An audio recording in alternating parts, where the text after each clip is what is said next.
Richard Rodgers with a walk-off touchdown. Total disbelief at Ford Field. He may go all the way to the 20 down the right side, and there's Randall Cobb to the 5, to the end zone, to the touchdown. Oh my goodness.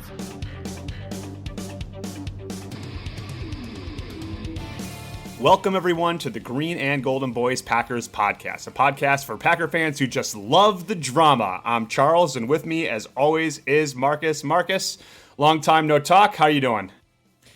Doing well, my friend. Excited and energized by the recent news. How are you doing?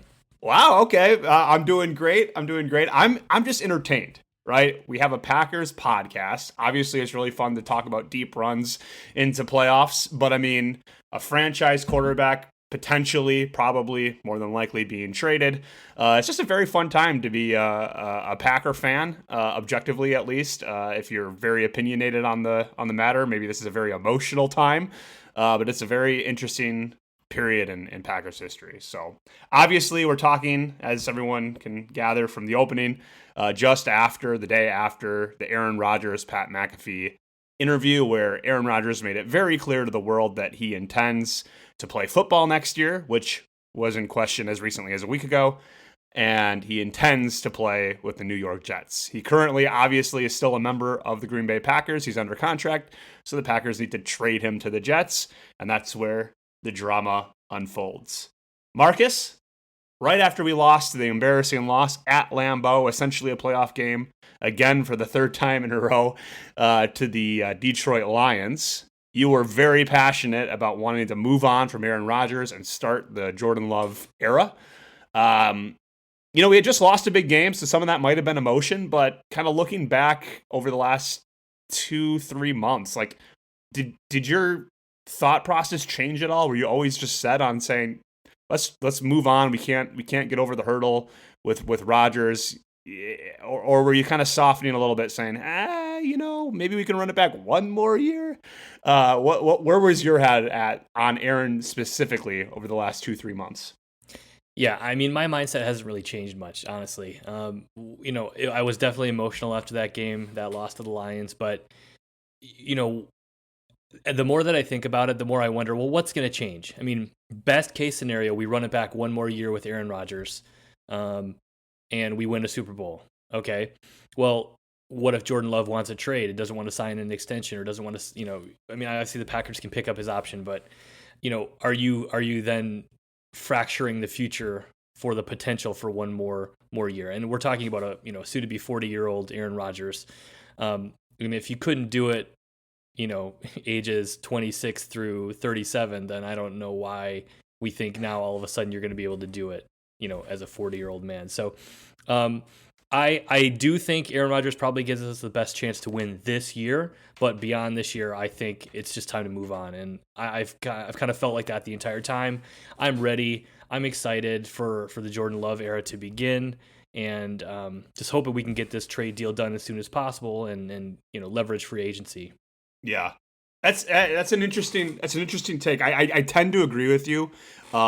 Days after that game, I was of the opinion of, and this is why this time has been so fun for me as a Packer fan, I was kind of under the opinion that either way works, right? Like one more year running it back, I think would have been really fun. Obviously, setting up a kind of a disastrous fifth-year option conversation, Jordan Love.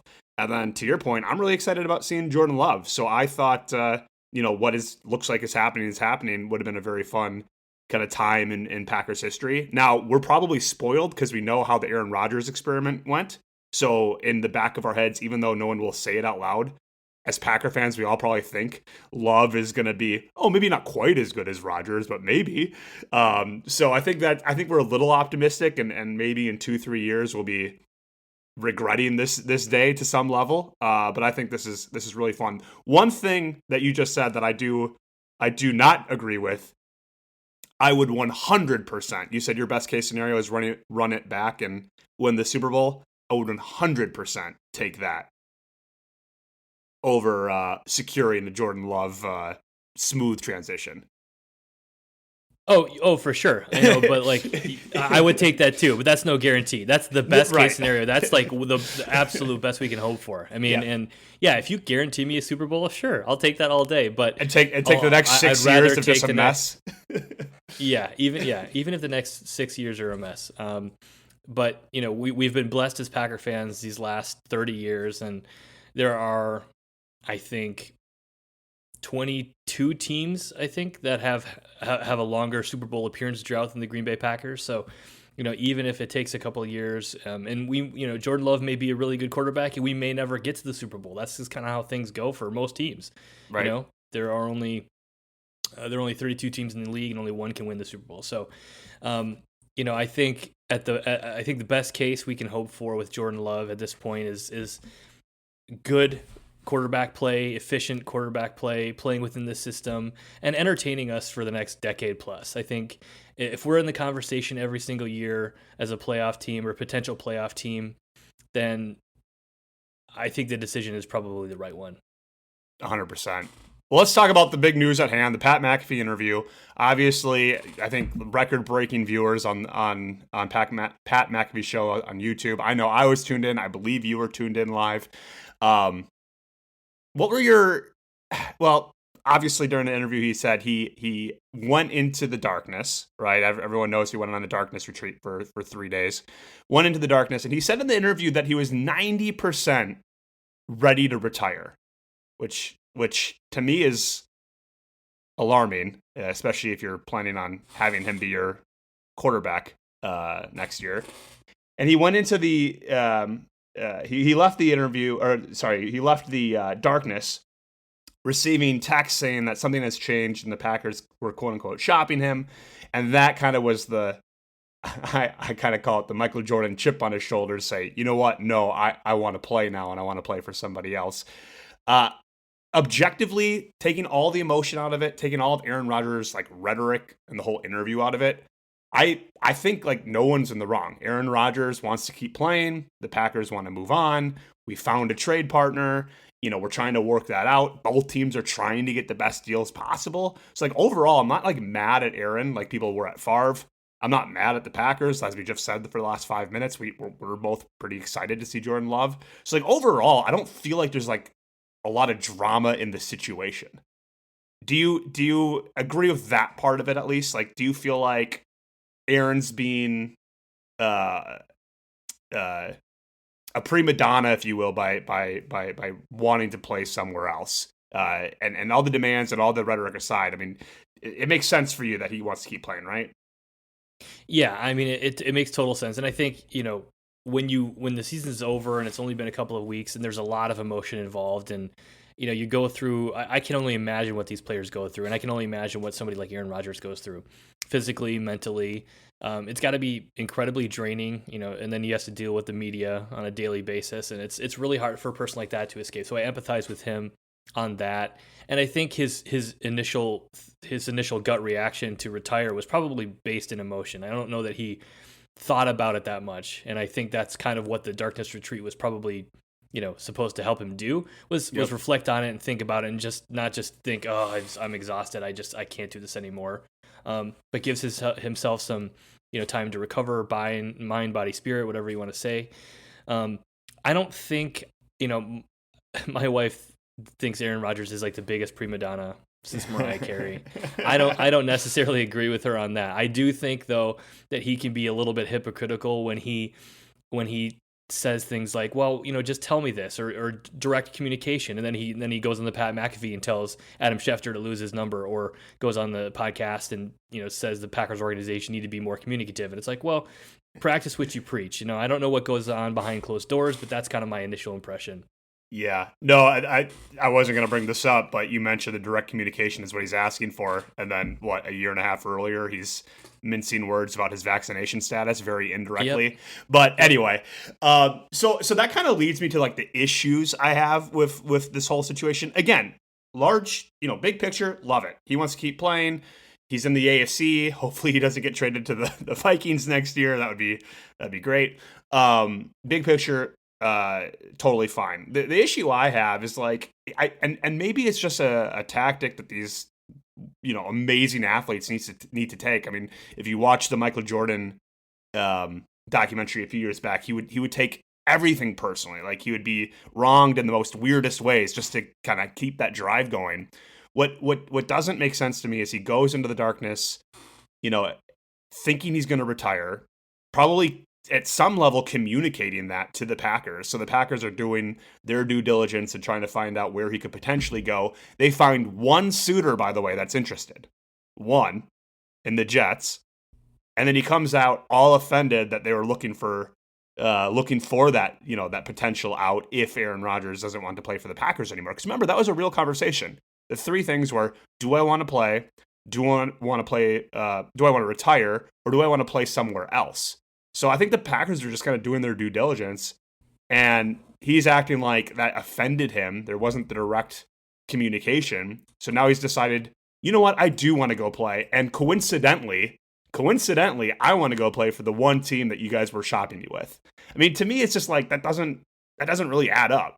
You know what I mean? Like, if he was going to go spite us, he would like retire or demand we go to, somewhere. It just doesn't really add up to me. And I just feel like he's taken that Michael Jordan, like, I've decided to play in a healthy way. Okay. Now how can I motivate myself to go be an MVP again? Well, I'm going to act like mentally that the Packers wronged me, and now I'm going to go show them. That's what it feels like to me. Do you agree? Do you disagree? What are you thinking?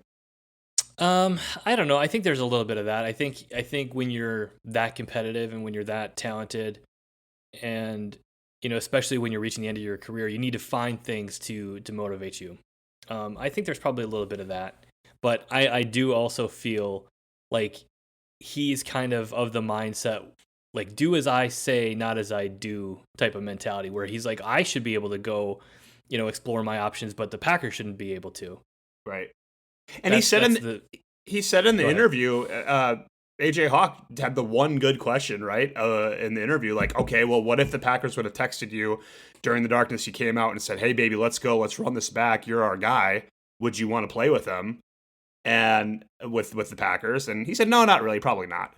So it's like, yeah, and you know what I mean? So it's like, I know he kept saying, I'm not playing the victim card. I'm not playing the victim card. And maybe that's just too strong of language for me to say he's playing the victim card, but he kind of is, right? Like, he's trying to make the other folks, the Packers, look like the quote unquote villains, despite him saying the contrary. And it just, that's the one issue I had with the interview. It's like, they wronged me, so I'm moving on to the one team that they wanted to send me to. It's like, okay, yeah, yep. And I think both of us understand the importance of verbal communication, but I think a lot of times just as important is body language and nonverbal communication.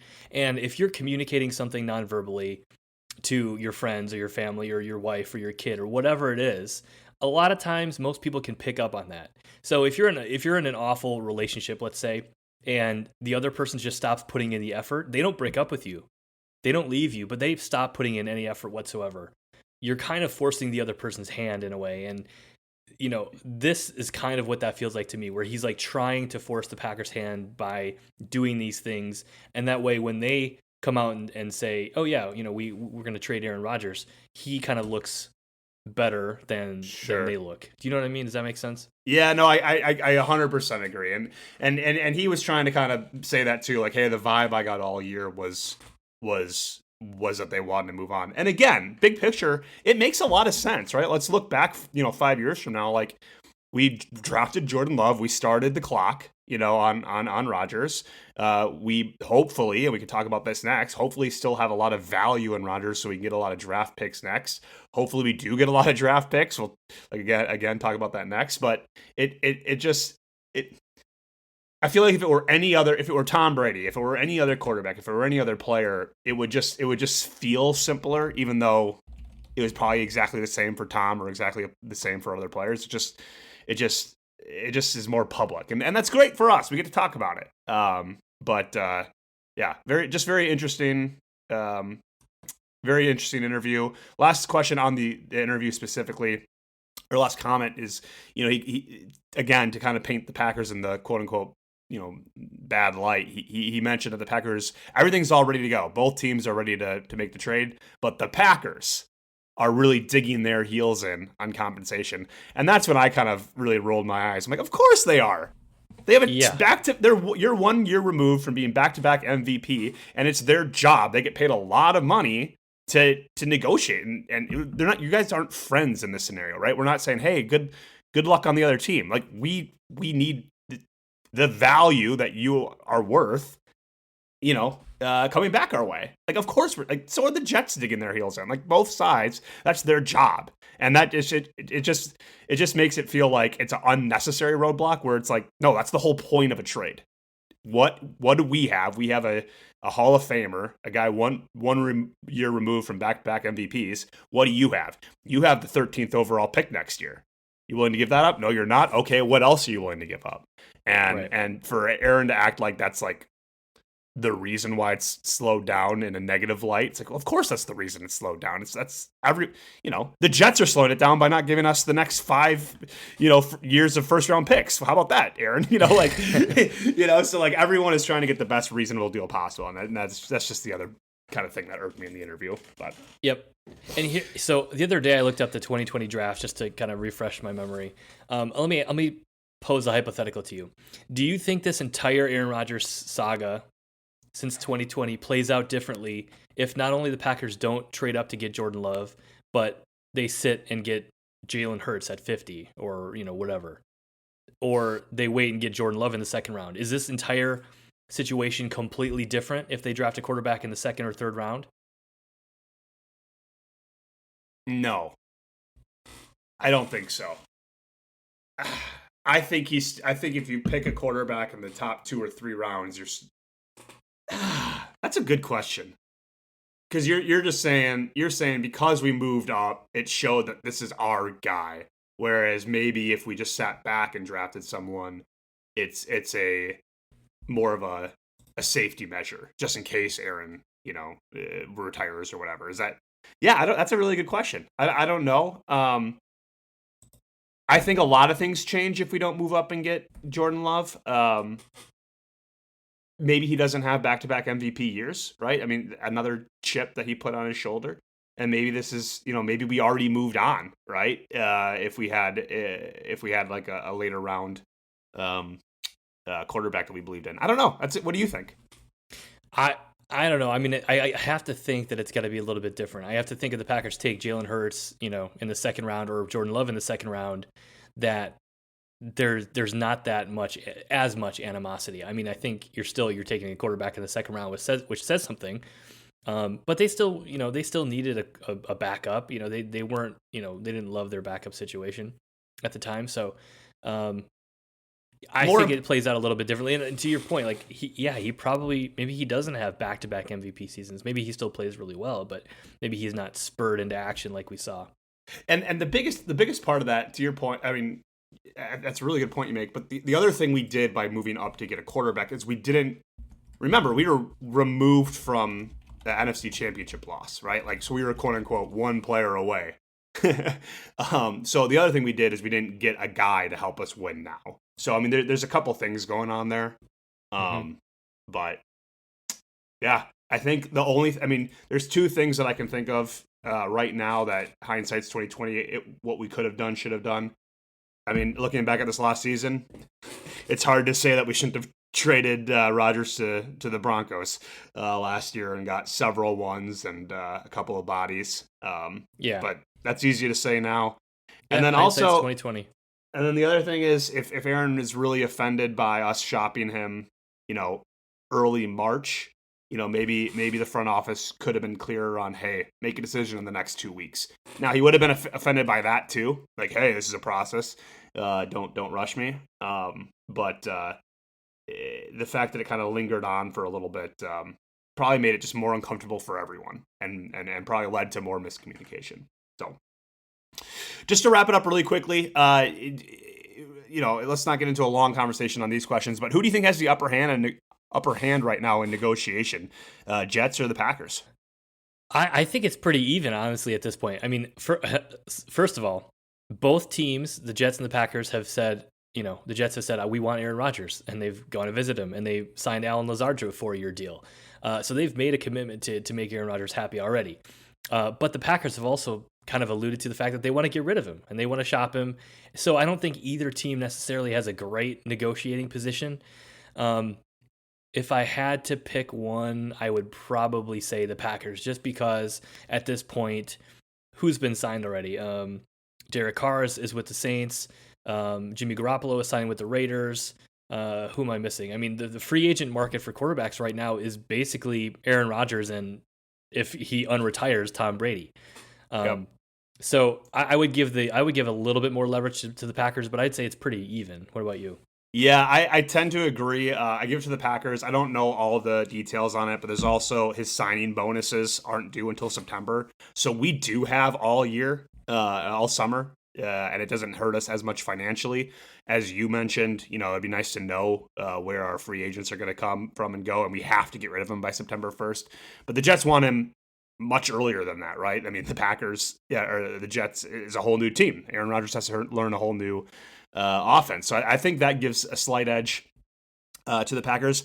And honestly, I don't know if Aaron was trying to help his team or not yesterday. I think getting Jets fans all whipped up out of shape and he's going to a team with an owner now, right? I mean, I know you and I are owners of the Packers, but one owner, I mean, there's now emotion on one guy saying, get it done. Right. So I think the fact that Aaron just got all these Jets fans all psyched up, ready to go, I think that puts a little bit more pressure on their front office more than it does our front office. So last two questions. Why are the Jets why are the Jets the only team interested? I mean, I know you just said that the other teams had already signed quarterbacks, but I mean, 2 weeks ago, it seems like they were still the only team interested. Like, does that take a blow to Aaron Rodgers' ego that, like, there's not really a market for Aaron freaking Rodgers?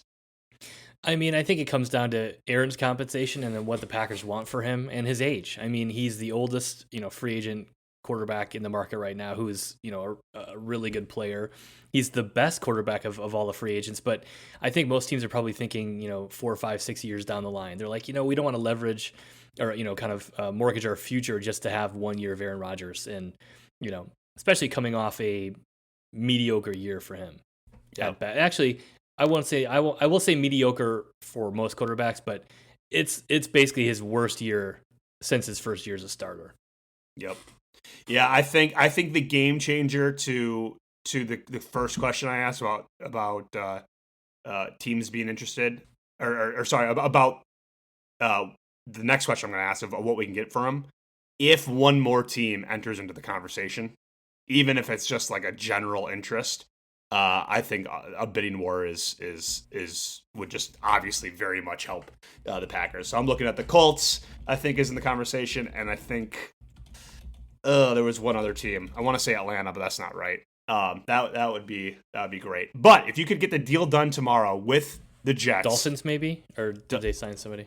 I'm not sure. But if you could get the deal done tomorrow, get rid of Aaron Rodgers tomorrow, what would you take from the Jets? What would you be happy with? Remembering that just a year ago, the Broncos gave everything to Seattle to get Russell Wilson. What would you take from the Jets if we get this deal done today? Yeah, and I think that affects the market right there. I think everyone is looking at what happened with the Broncos last season, and they're thinking, we're not going to do this. We're not going to make the same mistake that they made. So I think which real quick, which blows my mind because Tom Brady was just 3 years ago. Like the same thing, right? Yeah. Peyton Manning, right? There's so many examples of it working. It's just Russell Wilson was an utter failure. That's the only one people remember. But anyway, yeah, I mean, you remember. I mean, it's recent history bias, I guess. Yeah. Anyway, I think realistically, if we could get a conditional, like second round pick or something like that, where if Aaron Rodgers throws 50 touchdowns or brings the Jets to the playoffs, and we turn a second into a first round pick, next year, and maybe like a second and a fourth, or a third and a fifth, or something like that. I think that's probably realistic. And then maybe somebody like Corey Davis, I've heard. And hey, throw Zach Wilson in there. We could use a backup QB. Yeah. A receiver would be nice. We obviously don't have the Lazard anymore. For me, I feel like there's got to be a concrete first in there somewhere. Did the Jets have 2 firsts this year? I know they have the 13th, but I think they have like a late 30s or a late 20s, excuse me, as well. I don't know if it has to be this year, but I feel like there's got to be a first round in there somewhere. I love the conditional thought. I think it has to be on games won, not on touchdowns thrown, because Aaron's really not a touchdown machine anymore. Sure. So playoffs or games won or something to that extent, I think would move that up. Well, regardless what happens, it's like I said at the beginning, it's a lot of drama. It's really fun to watch as a fan, kind of cover on the podcast. And I sent you a text message the other day, Marcus. The Jordan Love jersey is in my cart, my online shopping cart. And as soon as that trade gets done, that button is being pressed, and we are now entering the Jordan Love era, baby. I'm excited. Go, Pack, go.